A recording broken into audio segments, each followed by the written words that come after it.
Sa kulungan naman mamamalagi ang dalawang babaeng dalaw na nagtangkang magpuslit ng ilegal na droga sa pamamagitan ng pagtago nito sa bahagi ng kanilang sensitibong katawan.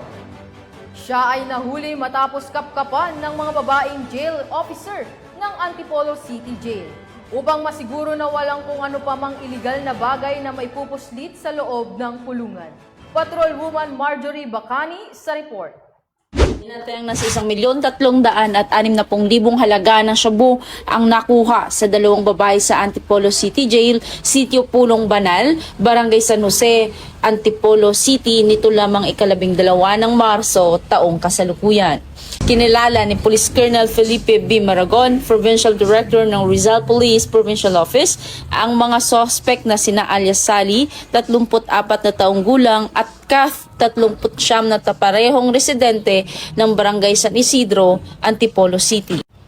Naaresto ang mga suspect sa bandang alas 4 ng hapon sa nasabing lugar matapos kapkapan ang mga ito at makuha sa kanilang ari ang hinihinalang shabu na tinangka nilang ipuslit nang sila ay bumisita sa kanilang ka-live-in partner na parehong nakapiit. Mabilis itong nai-report sa kapulisan na agad namang inaksyonan ng Antipolo City Drug Enforcement Team. Nakumpiska sa mga sospek ang nakabalot sa kondom na itinago sa kanilang ari na may dalawang nakataning plastik na naglalaman ng hinihinalang shabu na tumitimbang sa humigit kumulang 200 gramo na nagkakahalaga ng 1,360,000 piso.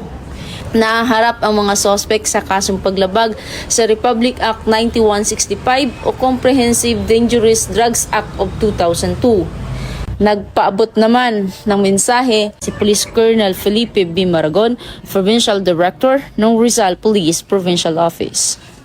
Matagumpay nating mga project initiatives dito sa Rizal at mga operasyon laban sa iba't ibang uri ng krimen ay makakatulong sa program ng ating President Ferdinand Bongbong Marcos na Bagong Pilipinas, kung saan ang konsepto nito ay magkakaroon ng mas ligtas na pamayanan para sa Pilipino.